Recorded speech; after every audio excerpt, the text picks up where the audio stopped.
spanning the nerd world and feeding your fandom. It's time for the Down and Nerdy podcast. Here's your host, James Witham. Feels like a good time for a milestone. It's episode 400 of the Down and Nerdy podcast. I'm James Witham, and it just seems crazy to say that out loud. Episode 400. If you've been with me from the beginning, or if you're just starting to listen to the show, hey, thank you either way, because it's going to be an exciting week. And guess what? It feels like the first normal week in a while, right? With the holidays and everything. And hey, my recording schedule's been all over the place and trying to get these shows together and stuff like that. But normally for landmark episodes, if you've been listening for a while like this one, it's all interviews, right? And then I thought to myself this time around, I was like, okay, that's great, but that's not really what the show is all about, right? So why shouldn't the show still be the show? So I decided to do that this week, but that doesn't mean there's no interviews. As a matter of fact, I got two big interviews. Javicia Leslie, Batwoman herself, going to join me for an amazing conversation this week with a little bit of a twist, because I actually got to sit down with Javicia for like 30 minutes, but I'll only play a part of that interview this week, and I'll let you know where you can hear the rest of it a little bit later on. Also going to talk to the creator, author, and illustrator of Monkey Meat from Image Comics. Juni Ba will join me. Very cool, unique, funky story that we're going to talk about. And as far as reviews go, that's going to be a big part of this week's show, because I'm going to be talking about season 4 of Cobra Kai. Going to talk about a new show from Fox called The Cleaning Lady. Also, my Better Late Than Never review of Venom, Let There Be Carnage, and so much more. Let's get things kicked off the right way. It's time to talk about the mid-season premiere of the 3rd season of Batwoman with the star herself. Javicia Leslie is next on the Down and Nerdy podcast. Yo, this is Cam Rush Johnson from the cast of Batwoman, and you are listening to the Down and Nerdy podcast. Oh boy, has it been a wonderful season of Batwoman. Season 3's been just crazy, and it's going to be coming back on January the 12th. We can't wait, but let's talk about everything that's happened so far with Batwoman herself, Ryan Wilder. Javicia Leslie, how you doing? I'm amazing. How are you, James? Javicia, I'm doing great. So let's rewind a bit to the end of last season, beginning of this season. When you go into last season, you're this brand new character, like literally a brand new character, putting on a very familiar suit that fans are very familiar with. You had to establish yourself last season. Talk to me about how was the vibe different going into this season than it was that first season for you? The first season, I was scared to shit. That's the first thing. No one teaches you how to be a superhero. You kind of have to figure it out on your own. And I wasn't coming on a show that a superhero already existed on. So it would be different if like I came on and Batwoman already existed, or whomever else will become a superhero. Like I already existed. When I came onto Batwoman, there wasn't an existing superhero. So I literally had no one to say, oh, well, this is the thing about the suit. And also just to let you know, you won't really hear people when you have your cowl on. You only hear yourself. And like, I didn't get any of these things. So a lot of my journey at the beginning of the second season was really honestly the same as Ryan's journey, which was learning how to be a superhero, flaws and all, you know? And then going into the 3rd season, I know that I can't hear anyone when I have my cowl on. I know like how the suit feels. I know how the stunts feel. I know how the harness feels when I have it on for a long time.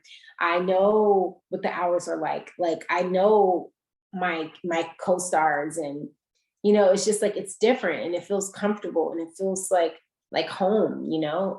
And I think that because I feel like that as an actor, as a person, it also shows in Ryan, in the delivery of Ryan. No doubt about it. Now, we saw Kate come back for a little bit last season, and we've heard her referenced a couple of times this season, but is it kind of nice going into this season, and for lack of a better way of putting this, like the shadow of Kate is now gone, and this is Ryan's show, and fans know this is Ryan's, period, nobody else's. Is that refreshing for you? Does it feel like, you know, now the wheels can really come off and this can really be Ryan Wilder's Batwoman? I think so much of last season was also Ryan wanting to bring Kate home. Genuinely.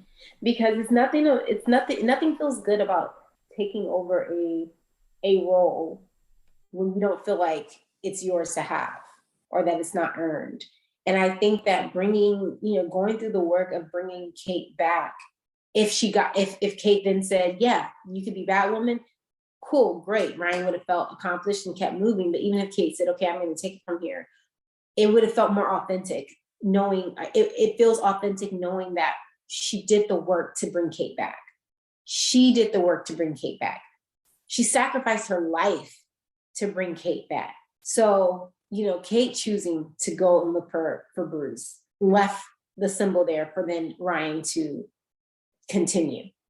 Also, Kate feeling like Ryan deserves to continue, that she's trustworthy, that she's earned it, that she is a protector of the city, So yes, of course, as an actor, it is fun going into a season where Ryan is just Batwoman and that's it. Everyone in Gotham knows, shoot, everyone in the world knows, you know what I mean? Real life, like, yes, that's really cool. But I think what's even more cool is I feel like she earned it. And she earned it by bringing Kate home. It wasn't that she found the suit and just kept it moving. She found the suit, she saved people all through season 2, and she brought Kate home and she offered her the suit back.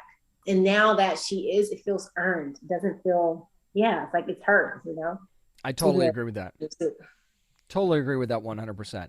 So now, I remember talking to you before last season and talking about what it felt like to suit up for the first time. So, of course, Cameras gets to suit up as Batwing. So what was it like for you seeing that from the other side and getting to see someone else suit up for the first time? Was that a cool experience for you?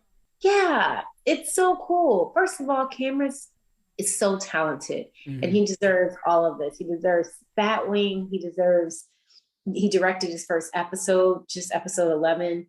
And I'm so excited to just watch him continue to win. And it's just honestly an honor to even be a part of this journey in any way. But yeah, as far as him suiting up, it's been a lot of fun. It's been fun also watching him experience some of the things that I experienced that I think the cast didn't know, I was going through. Like, that suit does not regulate temperature whatsoever. I can't imagine it does. When it is cold outside, the suit is cold. When it is hot outside, you're sweating. Like, it does not regulate temperature. It's heavy. But it's fun, they're still super suits and there's nothing more cool than that. And then there's this kid whose his granddad created the Batwing suit for him. And so I'm talking about shoes light up, backpack on, everything. Nice. And Cam get to see that, watching Cam see his influence starting to really impact young kids and young kids of color. It's just really been freaking epic, honestly. You're heading into season 3. You knew that the Batman trophies were going to be a part of that. How cool was it for you knowing season 3, you're going to be it seems like iconic Batman villain after iconic Batman villains either being name dropped or seeing the show. I mean, we've seen Professor Pig already. We've seen Mad Hatter, and we'll get to Poison Ivy a little bit later. But how cool was it knowing you were going into this season and you were going to get all of those familiar names to just start dropping on the show? And the fight with Killer Croc, by the way, was incredible. I didn't know it was going to be this many. I knew that we were going to have a few, but I think DC loved the idea and they just started throwing characters at us, so to even get Poison Ivy, I know we're going to go into her later, but to even get Poison Ivy, it's not easy to get these characters. I don't know if anyone knows the process. People always say, oh, we want to see this person on the show, that person on the show. If the character exists in film, especially if they're big in a film, 90% of the time, we can't get them on TV. So it's we can't get Catwoman because Catwoman is a huge part of the Batman for Zoe Kravitz's portrayal. You know what I mean? So we're not going to be able to get Catwoman. We may be able to get things influenced by Catwoman.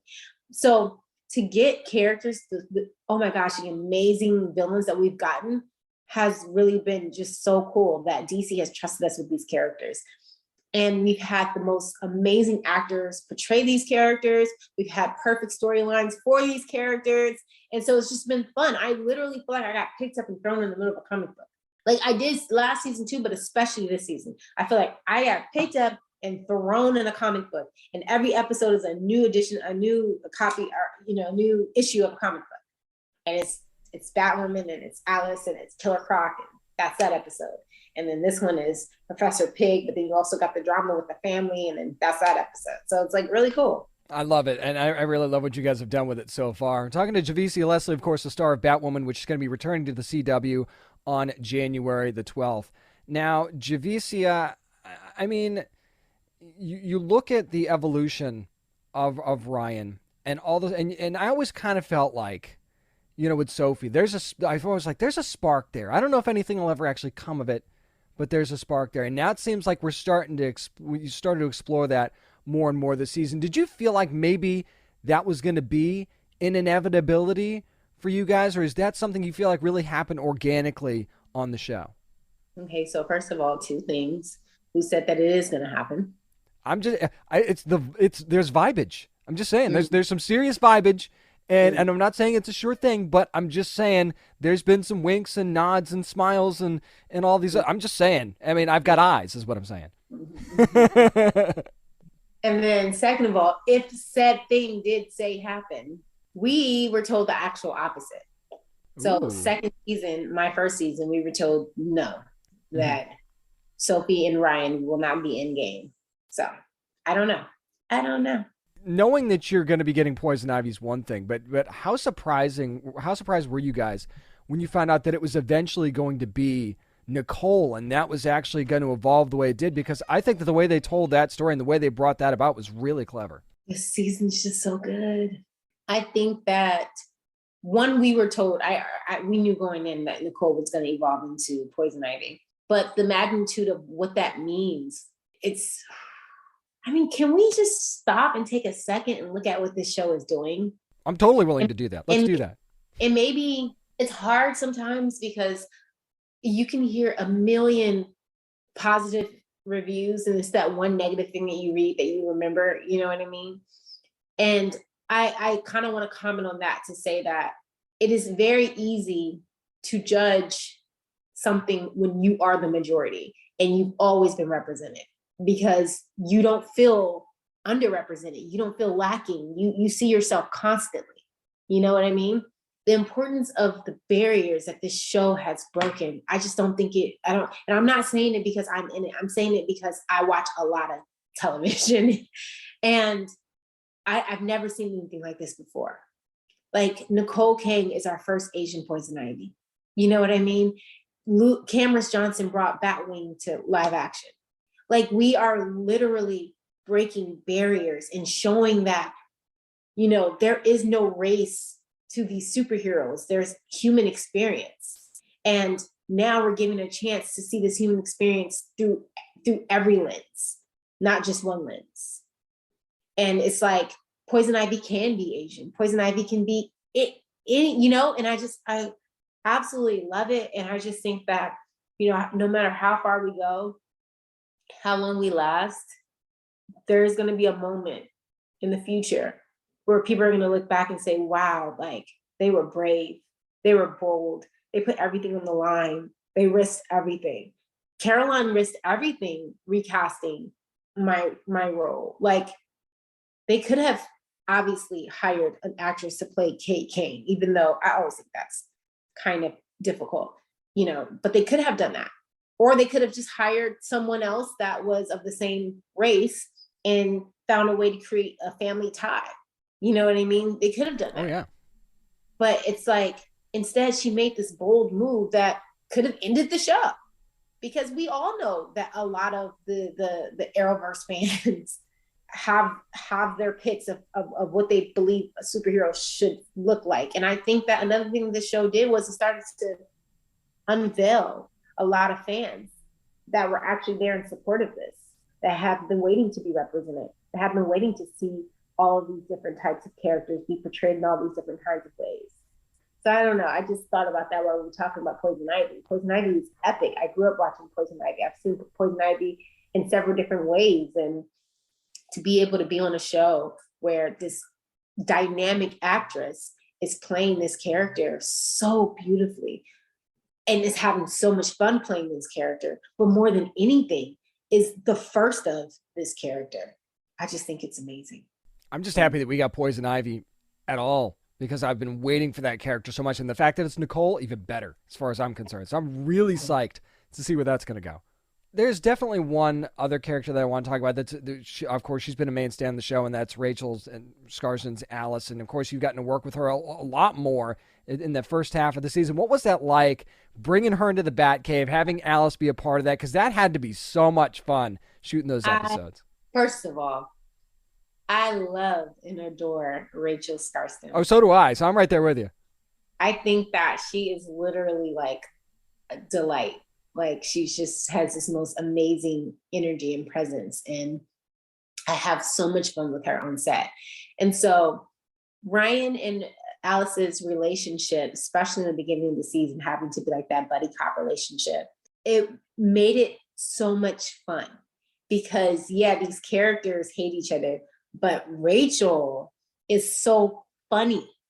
And so all of a sudden, cameras who never really worked with Rachel and I, like, all of us are in the Batcave and like we're cracking jokes, and like Rachel likes to make me break. So I suck at maintaining.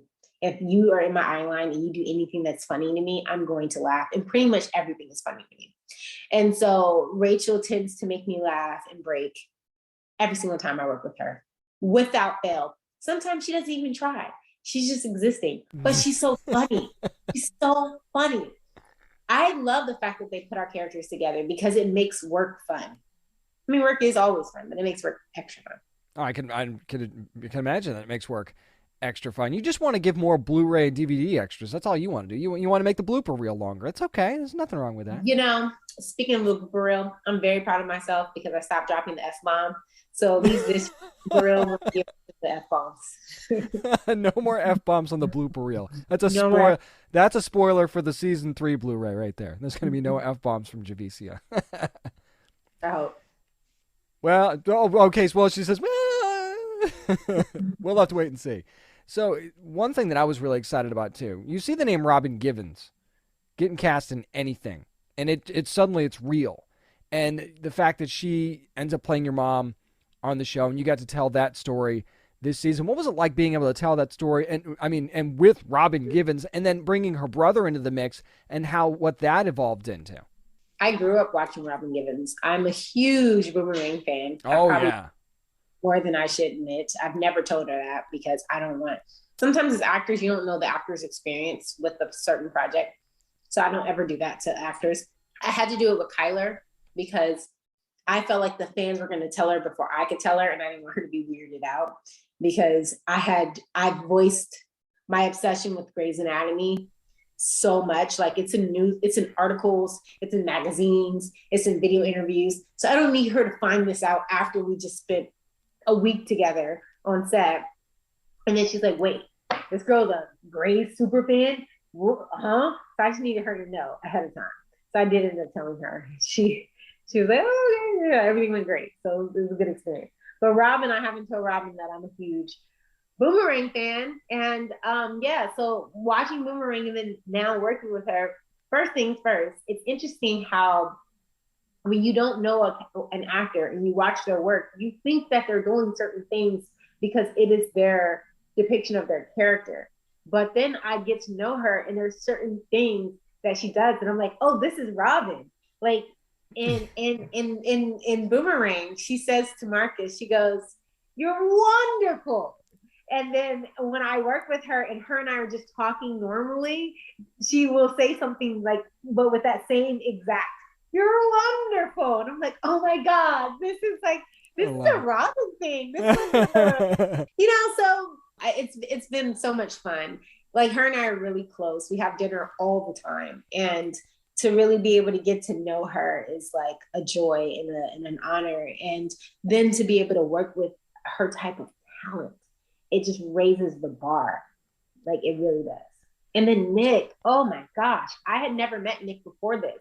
Nick is just a firecracker. He's so talented. He's having so much fun with this role. And he's putting it all out there. And so I just love his bravery. I love his talent. I love his authenticity. Like, it's just been a great journey. I feel like I need to say, without spoiling anything, what are you really looking forward to when the show returns in January?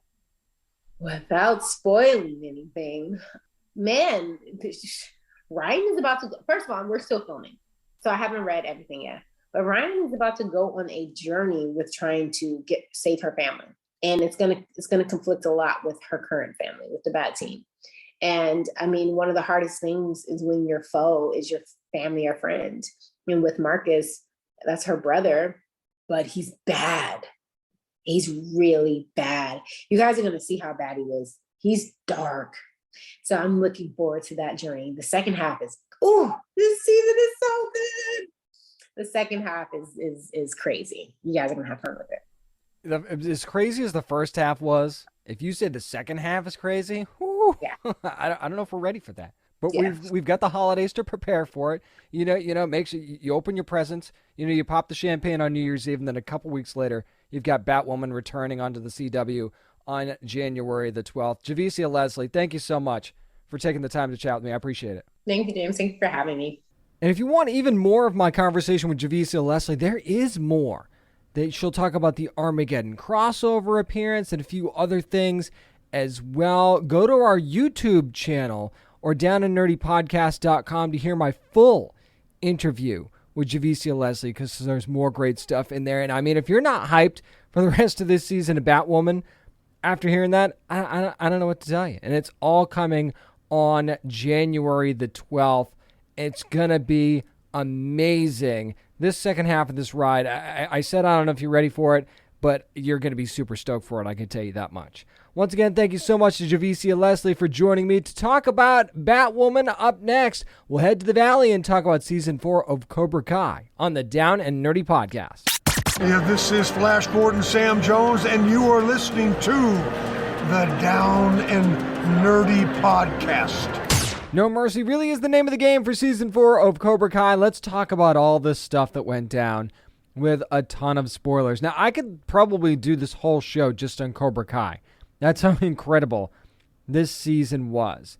But I just want to hit on a few of the beats. First of all, just overall, an incredible season. And it amazes me how this writing team can just so carefully craft this story so well to make every little bit matter and succinctly tell the story and then round it out at the end in such an incredible way. And had that, there was plenty of twists in that final episode too, by the way. And don't worry, well, there's going to be a lot of talk about that episode, but there was a couple of things that really got me. And that was that you come in thinking that maybe the fences have finally been mended between Johnny and Daniel, and they're just not. And that's okay, by the way. They just, you realize that through the best of intentions, they just can't get out of each other's way. And I will say that this season was probably the first time, maybe ever, in my Karate Kid fandom that I kind of started to lean more towards Johnny's side than Daniel's. Because I think Daniel's made a lot of mistakes, and sometimes he owns them. But here's the problem with Daniel, and that I've started to realize more so now than before. Daniel is so set in his ways, so incapable of admitting that maybe his way isn't the best way. And that was literally said a couple of times this season on the show, that his way is not the best way. And he's so close-minded to the fact that somebody else might have a better idea, or at least something to add to his idea, that it is so to his detriment. And it cost him a lot this season, and it wasn't until the very end, when it was virtually too late to do anything about it, that he realizes this. He literally doesn't realize this until about halfway through Hawk's match, or Eli's match, I should say, in the boys' final of the All Valley. It's like that's when he realized it. Now, maybe you could say he started to realize it before then. But did he really? Because it didn't seem like he did. So many things that happened. Now, Johnny had plenty of influence on this too, don't get me wrong. But a lot of what happened and what led up to this was Daniel's inability to kind of see the other side of things. And you know, sometimes maybe he should listen to his daughter. Sometimes maybe he should pay a little bit more attention to his son and what's going on under his own roof. And we get to see a little bit of that Cobra Kai side of Daniel too, when he snaps on on Anthony, and rightfully so, given everything. Sometimes as parents, you lose it a little bit sometimes, and show a side of yourself maybe you don't want to show. But here's the thing, Terry Silver was a big trigger for him, and you understand that. But you also see that Daniel was still Daniel, and that is sometimes to his detriment. And I think he kind of starts to get that. But again, maybe too late, maybe not in the sense of this particular season. The other thing that really interested me in all this was the very surprisingly uneasy relationship between Terry Silver and John Kreese. That, to me, I was surprised. Like, first of all, you automatically think as a Cobra Kai fan, you're going to go in there, he's going to call Terry Silver, and Terry's just going to come running. That's not what happened at all. Terry Silver was dragged back into this. And it was almost like you saw this little light switch go off in Terry's head. And he became that Terry Silver again so quickly, because he was a completely different guy. Maybe lying to himself, like Kreese was saying, but still, he was a totally different, transformed man, and now he's right back to where he was, if not maybe a little bit more maniacal and crazy than ever, right? You could make that argument too. And you could see the influence, once again, that Cobra Kai can have on even the most innocent of students. And that's what interests me. But then when Terry Silver starts talking about weaknesses, I think that it was a very self-aware moment for the show. And that as much as you don't like Kreese, right, and all the things he's done to both Johnny and Daniel over the years, Kreese has always had that soft spot for Johnny Lawrence.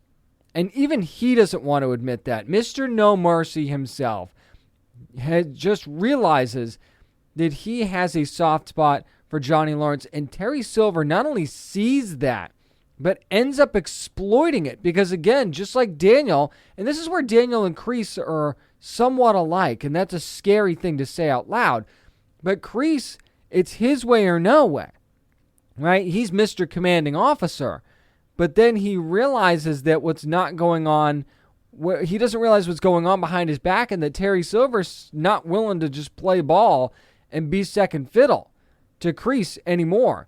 So Terry Silver crafts this evil, maniacal plan to get Kreese out of the way and take over Cobra Kai, which I thought was very, very interesting, and that'll be a very interesting plot point for the next season. But I also have to praise this season for the swerves that we got, right? Because you automatically think from the very beginning it's going to be Miguel versus Robbie in the boys' final, right? That's just the way it's going to be. It's just set up way too well. And then you think Miguel gets hurt again, and that's not necessarily the case, but it's the emotional scars that get Miguel this season, finding out his mom is with Johnny. And then when they have that moment, that perfect moment, which almost looked like a mirror of when Daniel helps a drunk Mr. Miyagi into his bed. Remember that scene from Karate Kid?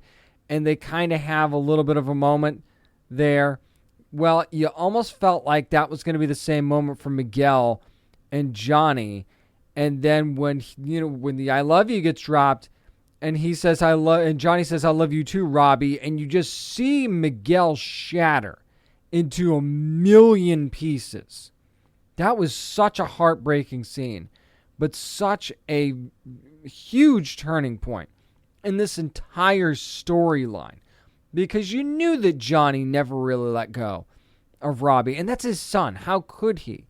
But in the moment where he's had plenty of chances and acted like a father to Miguel, and all Miguel wants is for Johnny to be all in as his dad, and he's just not. And now Miguel thinks he's never going to be. So then when Miguel chooses not to fight, and now he's going to walk this path of his own, which is going to be a very interesting thing also coming up in this next season. You end up with Eli and Robbie in the boys' final, and Eli's journey suddenly became much more important than you ever thought it would be heading into this season, and realizing that he didn't need to be Hawk. He already was Hawk.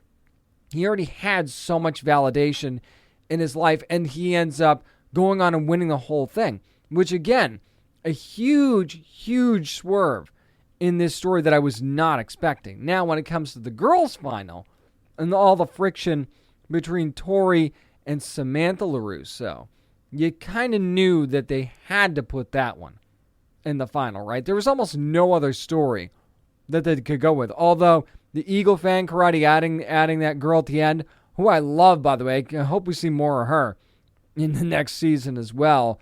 That was an interesting twist, but you knew it was going to be Sam and Tori in the final, especially with everything that was going on with Sam's mom and Tori and trying to help her and that whole mess that happened throughout the season. Tori winning didn't surprise me.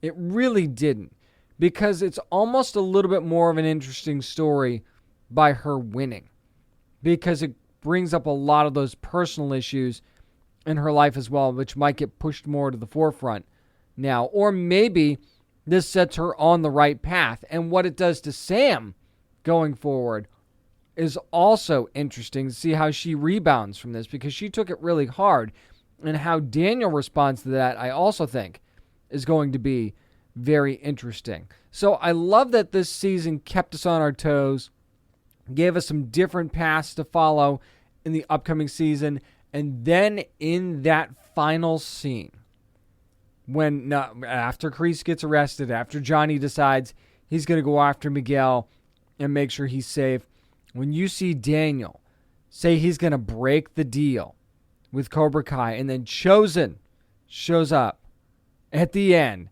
they're going to form the alliance to take down Cobra Kai.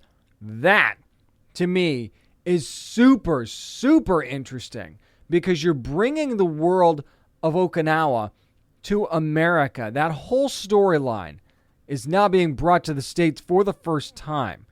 And to me, not only does it make things 10 times more personal now, but it also brings the worlds of Karate Kid 2 and 3 and the entirety of the Karate Kid saga together in the States for the first time.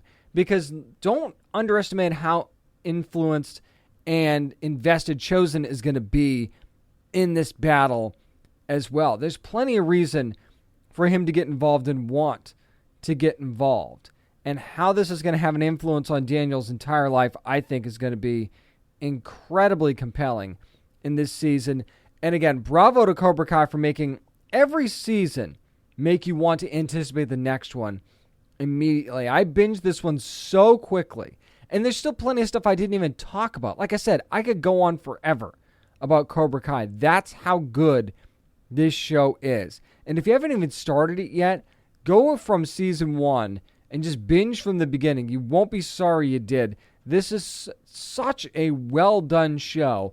And if you want to figure out how to bring something back from decades ago and make it relevant in today's world, you should follow the Cobra Kai model, like so many people try to follow the Marvel Studios model to build this cinematic universe. If you're doing TV and you're going to bring something back, follow the Cobra Kai model as much as you can, and just pray that you can duplicate it, because no show has done this better.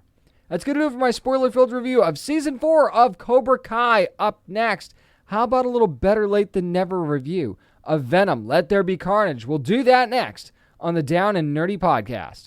This is comic book writer Elliot Rahal. And Donna Kate. And you're listening to the Down and Nerdy Podcast. One of the things I'm going to be doing in the early part of this year is writing some wrongs and reviewing some movies I didn't get a chance to review because I didn't get a chance to go to the theater to see them on. We'll start with Venom, Let There Be Carnage. And yes, this is going to be spoiler-filled, so just be ready for that. And, you know, as much as I love what Andy Serkis tried to do here, and there was some amazing special effects in this movie. They did a great job with Carnage in that presentation. And Venom looked really, really good as well. The CGI was definitely really good in this movie. I gotta say, this thing was a bit all over the place, and that really seems to be an understatement. And one of the things I actually liked about the first Venom movie was that the humor was a bit of a surprise in the first Venom movie. Whereas in Venom Let There Be Carnage, it's like they got such praise for that. They decided to try and lean heavy into it in the second movie, and it just didn't work. It felt so forced at times. The only time I actually laughed when I was watching this movie was during the end of the mid-credits scene when he's in that guy's hotel and he has and the guy's like, "What are you doing in my room?" And Eddie Brock's like, "You know what? Yeah, hey, what do you want me to say, dude? I don't know." So that to me was the only funny part of the entire movie, and that if you're trying to lean heavy into the humor, that's not a good thing. And even the whole confrontation between Eddie and Venom, where they split for that time during the movie, you understand that they have their problems, and you know that goes back to the first movie as well. But it just didn't feel genuine. I didn't feel that disconnect. You know, it's like they fought, and there was some overreactions, and Venom takes off, sort of thing, after they kind of trashed the place and beat up on each other. It just didn't feel A, necessary, and B, productive for the movie. And to drag it out as long as they did too, I don't understand why you do that either. That just didn't make any sense to me. What I did really love is Cletus Cassidy. Woody Harrelson did a fantastic job as the maniac that is Cletus Cassidy. And I love the little, the serial killer trail of breadcrumbs thing. And then once that blows up in his face and he realizes that things aren't going to go exactly the way he wants them to, that makes him go even more mad. And I really loved that. But Naomi Harris as Shriek, I think really, I could have seen a ton more of her. I think they did a decent job at telling her story and making her matter and making her relationship with Cletus Cassidy matter, and leading to that whole, the disconnect between Carnage and Cletus Cassidy, presenting that and making that be the weakness that Venom could exploit. I thought that was a really smart way to go about that. So that part of the movie, I really thought that they executed well. And I could definitely have more Shriek. I obviously, because of what happens in the movie, I don't know that we're going to get that, but that is definitely something that I could see more of, because I think Naomi Harris just nailed it as that character. I loved the dynamic between Dan and Venom, and how there was kind of a redeeming moment for Dan there, right? Even though, and it's clear that Ann and Eddie are just not going to happen, so they kind of moved past that in this movie, which was another good choice, I thought. And now it's just going to be Venom and Eddie's story from here on out. And it's kind of like Venom learned a few things about why he needs Eddie and vice versa. But again, they dragged that out way too long. This movie wasn't too long. An hour and a half was a good speed for this movie. I like that they didn't really... There wasn't time that felt like it dragged out, but I do feel like they wasted so much of it on this little tiff between Eddie and Venom, and they could have resolved that a lot quicker than they did. I love that they sell Detective Mulligan as a douchebag. That was kind of fun for a little bit, but it just felt like this whole story could have been better. It felt like there could have been more Carnage. Like we definitely got some good Carnage moments, but he didn't wreak havoc like he could have. I know he wreaked plenty of havoc, but there could have been so much more of it. And it could have been so much more visual for us. And I get that's more expensive, right? That costs more money. But you would even maybe show the aftermath of that. I could have had more of Cletus Cassidy / Carnage and Shriek just wrecking the city, or just causing just mass hysteria, instead of having the tiff between Venom and Eddie be so much of a part of the story. Them not getting along is fine, but the fact that they dragged it out as much as they didn't make any sense to me at all. So Again, I thought there were plenty of missed opportunities in Venom Let There Be Carnage. Was it a terrible movie? No. Was it as good as the first one? Absolutely not. Do I think there's still a future for this character? Yeah, definitely. But you have to do this the right way. And is shoehorning him in to the MCU now or into the Spider-Man world the answer for that? Maybe it is. And I guess the mid-credit scene kind of teases that in some respect. We'll just have to see where it goes from here. But this is a pivotal point for this character. If you want to see this character again and have this character be successful, you're going to need to make it make more sense than it did for this movie. I don't necessarily think that this was a wasted opportunity for Carnage, but I definitely wish that we'd seen a little bit more of what Carnage was capable of instead of kind of the petulant fighting that we saw instead. So I'm kind of middle of the road on Venom Let There Be Carnage. One of those kind of cable movies where if it's on in the background, would I leave it on? Yeah, maybe. I might leave it on. But, not the hit that it certainly could have been. That's going to do it for my spoiler-filled review of Venom Let There Be Carnage. Up next, going to head back to the TV world and talk about the cleaning lady from Fox. Why should you be interested in this show? I'll tell you next. I'm James Witham, and this is the 400th episode of the Down and Nerdy Podcast.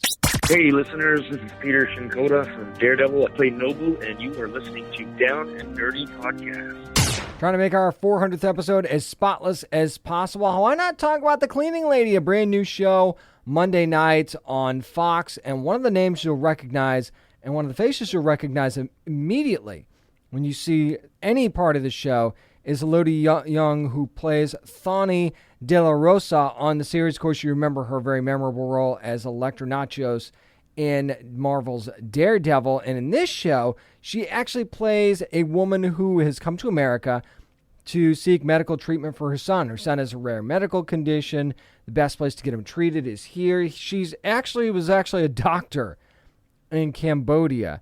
And now in America, she's forced to work as a cleaning woman and work these menial jobs. And, you can see the frustrations that come with that. You just see how she's treated in general. It's just awful. And she's trying to take care of her family, do what's best by her family, who not all of her family can come over to America either. And that's part of the story as well. But one of the things that will really grab you about this show is just how smart she is and how just quick thinking that she is. And the fact that she takes no shit. When she, you easily could, right, in her position where she is trying to lay low. But she gets to this point where she's like, I know my worth and I'm tired of the world not knowing it. And no matter what happens, I'm going to push that to the max. And I'm just not going to settle for anything less. And there's something so refreshing about that early on in this show. That's something that could have been realized in like episode 2, 3, 4, especially for the fact that she's cleaning up messes for a crime boss at this point. That's the twist of the show, is that she accidentally witnesses a murder and now she's kind of forced to do these cleanup jobs for this crime boss, Armand Morales, who's played by Aiden Canto. And that is a very intriguing part of the story as well, and how their relationship is already starting to change in the early going. But, there's times where, she could have been the scared. They could have played this off as the scared mom who just, doesn't want anything to happen to her family. So she does this reluctantly, and she's still doing it reluctantly, but she's not doing it with fear. And fear could have led this show right away, and it didn't. And I love that they made that choice. Instead, she pushes back pretty quickly, actually. And she's just tired, so tired of being taken advantage of, that she is going to push for what she thinks that she deserves, even in this unique and terrible situation. And even though what she's doing is very morally questionable, you still find yourself rooting for her for all of the right reasons. But at the same time, you see her, she spends a lot of time with her sister-in-law, Fiona, and she criticizes Fiona for wanting to sell drugs to work at this exclusive club, which of course Fiona ends up deciding not to do. And then you turn around and be like, well, look what you're doing. And you're obviously not saying anything. How is that better? And that's the kind of question that you can ask. And that's the kind of thing that you kind of, it's part of the intrigue of the show, I guess is what I'm getting at. And this show is so interesting for so many reasons because, you feel the family dynamic right away with her kids and her extended family too, right? And then you also feel the tension already starting to build for what she's doing for this crime boss. And apparently there's another boss that she needs to worry about who is not quite concerned about her well-being. Let's just put it that way. And where this show can go from here, and you see at the end of the first episode, the FBI getting involved as well, and how that's going to certainly, because being an illegal, they can kind of twist some screws that you wouldn't necessarily be able to twist otherwise. So obviously her son's going to be used as a pawn at some point, it seems like, but also her immigration status will certainly be used against her at some point as well. But there's so many different angles that this series can go. There's so many interesting things about, the things that she's going to have to clean up, or how far she's willing to go. What's that line? How far Armand is going to end up making her go, as he seems to like her more and more. Even in one episode, you can tell how much he just genuinely likes her for whatever reason. Now, will this be a romantic type thing? Maybe that's going to be part of the intrigue of the show as well. And to the degree that she's even going to really be interested in that, because Thani is so independent and so laser focused on her family's well-being that I'm not sure she would even go for something like that. And again, talking about her family here, that would put her family at a great risk as well. So is there going to be a little bit of push and pull about how much you're going to root for her and question what she's doing and the choices that she's making, and maybe put yourself in that situation of, what would you do in a similar situation? But I think that this show is very well crafted. I think that it's very well thought out. And it's one of those things where if you're a fan, remember the Dark Horse story Lady Killer by Joel Jones? If you're a fan of that, this is kind of, it reminds me of that a little bit. So I would say that if you're interested in that, if you're a Daredevil fan who just loved Elodie's performance as Elektra, I think you'll really love her in this series as well.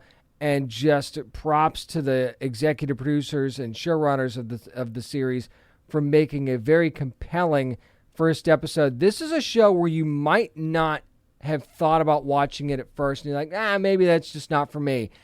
I think it's more for you than you think it is, and you need to give The Cleaning Lady a shot. Monday nights on Fox is where you can watch. You can catch up on the Fox app as well.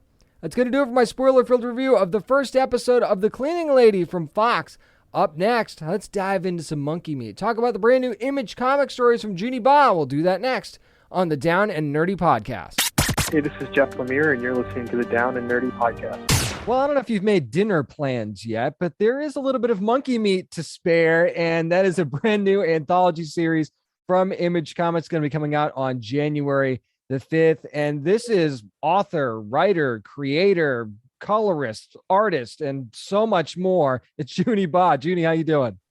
I'm good. How are you? Doing very well, thank you. So I was a few pages into this thing, into Monkey Meat, and you could just tell that this is just a wild, funky story. And Juni, how on earth did you come up with this crazy world?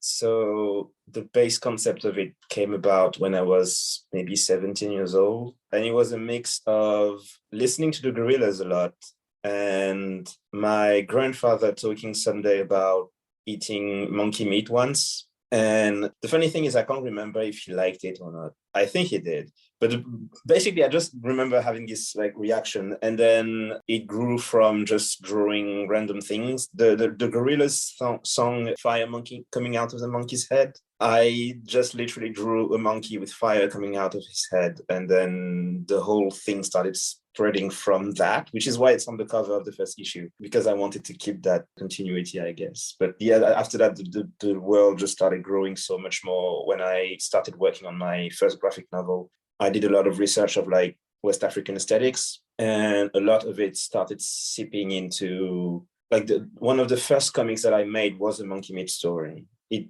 became what's now the fifth issue, and it was the very first Monkey Meat story I ever made, and it was the result of like just testing things until I was satisfied with the result. And like you said, that West African influence, is that how you came up with some of these other character designs as well? Because you've got some really unique character designs outside of what we're seeing on the cover as well. Yeah, a lot of it came from that. Like it's a weird, like the thing I often say about this book is that I usually described the Delia, my first graphic novel, as like a lot of West African influence with a bit of Cartoon Network in it.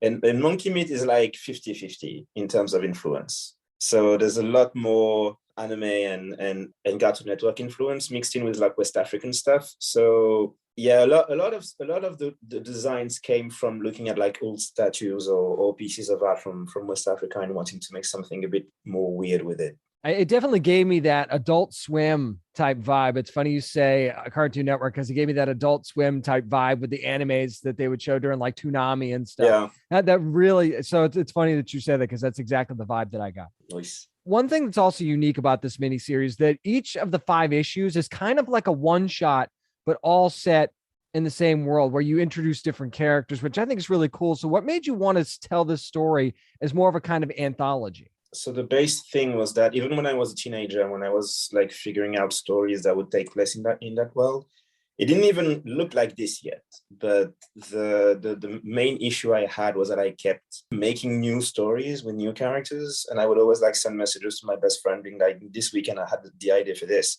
And I was never able to sort of sit down and actually do something with any of them. And then it just dawned on me that I could just make a world and have all of these characters together, and that each story could focus on them in like the idea of comparing it to Cartoon Network and Adult Swim is kind of good, in that I approached this as kind of like, these are short stories. They're the short animated skits you get before the movie type things.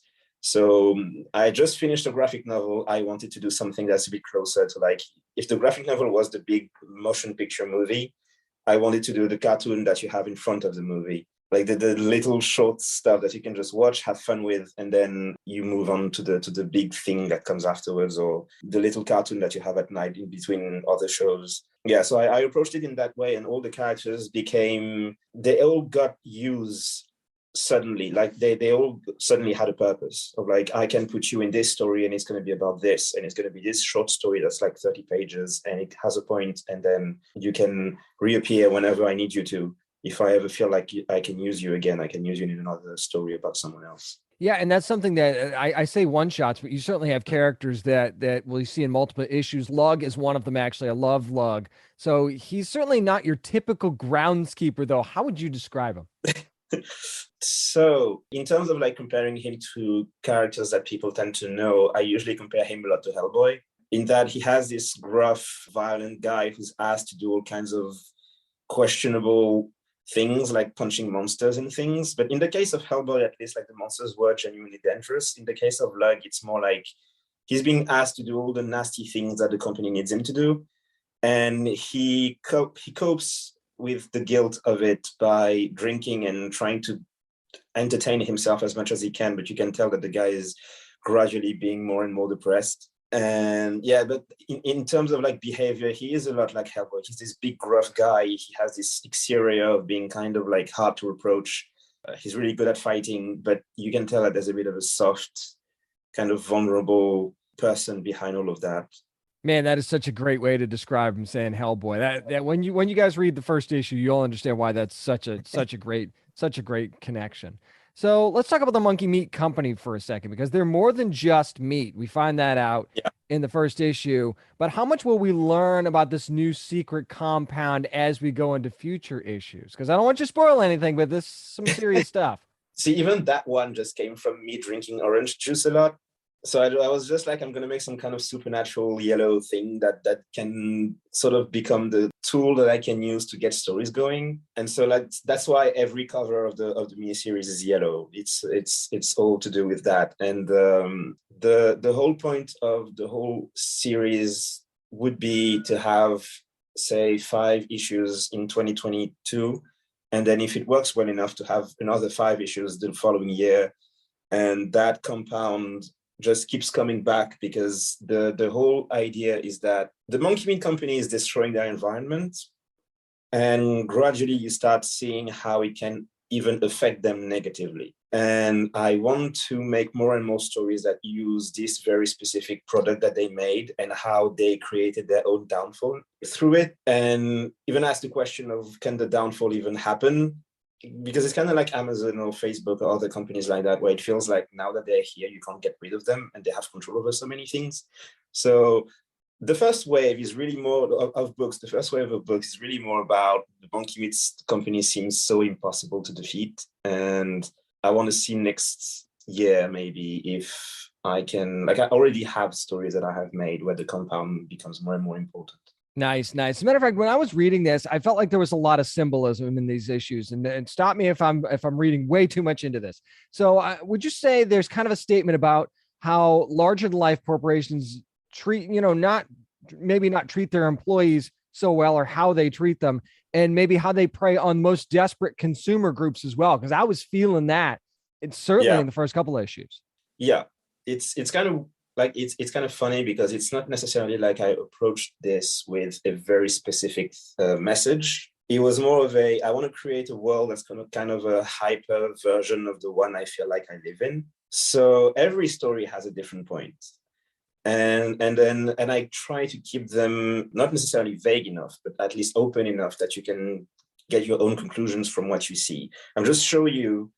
Every issue is about showing you a situation, something that happened to one of the people living in that world, and then you can make your own conclusions from what you saw. Yeah, but the themes definitely tend to revolve around the abusive behaviors of corporations, and this overexploitation of resources, and even attention in some ways. Like the more I start working on the new stories, the more I'm starting to think that starting to notice that I want to tackle fan culture at some point. I'm just not exactly sure how I would do it. But yeah, the whole idea is this: that I made a world, there's going to be stories that take place in it, and I want you to be able to read it, make your own mind of what you see. This is only the beginning. We're talking to Juni Ba, who is the creator of the Monkey Meat universe. Let's just call it that right now. And it all begins on January the 5th of 2022. Now, Juni, you could kind of argue that Monkey Meat Island is also a character all by itself. What's the strangest thing about this place? I can't tell you yet. Oh, that's fair. And that means it's good too, by the way. Like when you hear somebody say that means it's going to be really good.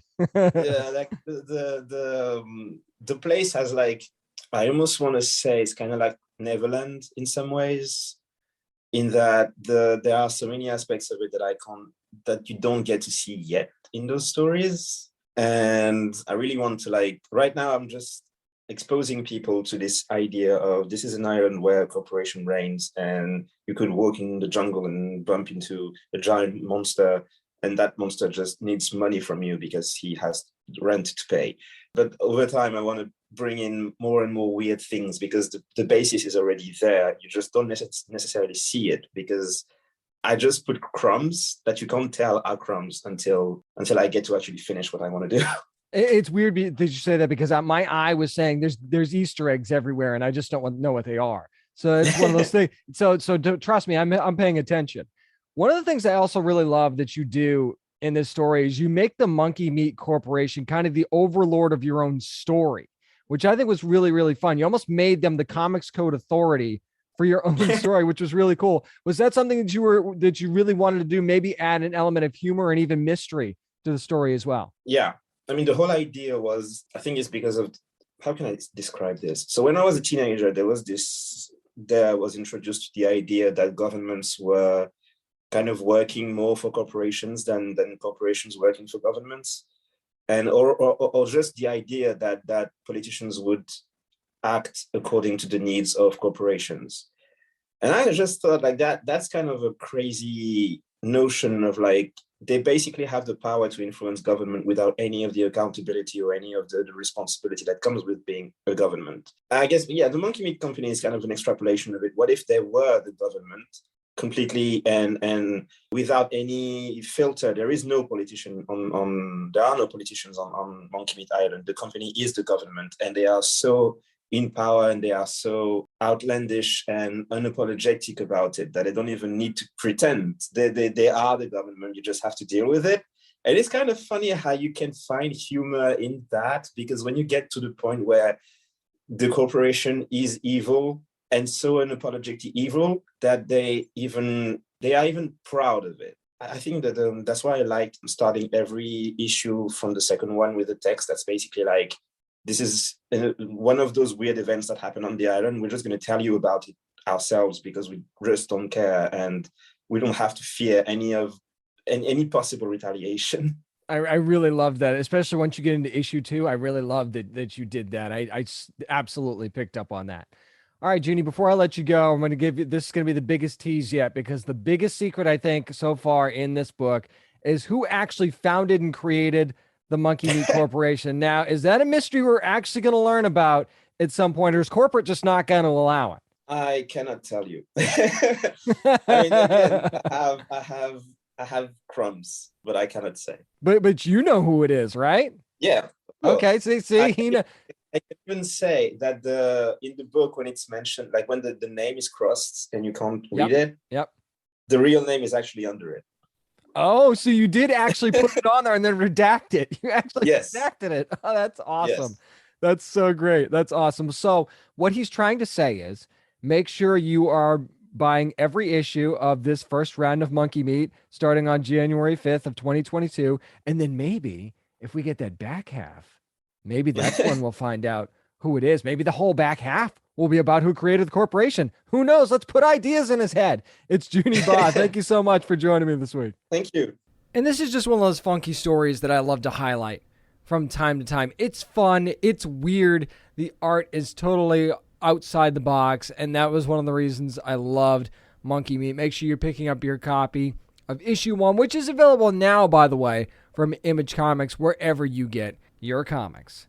Normally, this is where I'd say it's time for nerd news, but since there was really no huge news to talk about this week, it's already been a big show. Hey, that's going to do it for the 400th episode of the Down and Nerdy podcast. Again, thanks to my amazing guests this week. Thank you, though, for listening to these shows, whether it's your first one or you've made this show a part of your normal routine. Thank you so much for taking time out of your day, and your time is precious. I understand that, and the fact that you let me be a part, just a small part of that, is something that I cannot express to you how much that I appreciate. I also love that you're following along on social media at Down and Nerdy 757 on Twitter and Instagram, and at Down and Nerdy on Facebook. Going to be doing some things a little bit different there this year. Hopefully you dig that. Also, make sure you're going onto our website, downandnerdypodcast.com. Trying to keep that updated as best as I can for you. And, of course, subscribe wherever you get your podcasts. And remember, you never have to apologize for being a nerd, so let your fan flag fly and be good to your fellow nerds.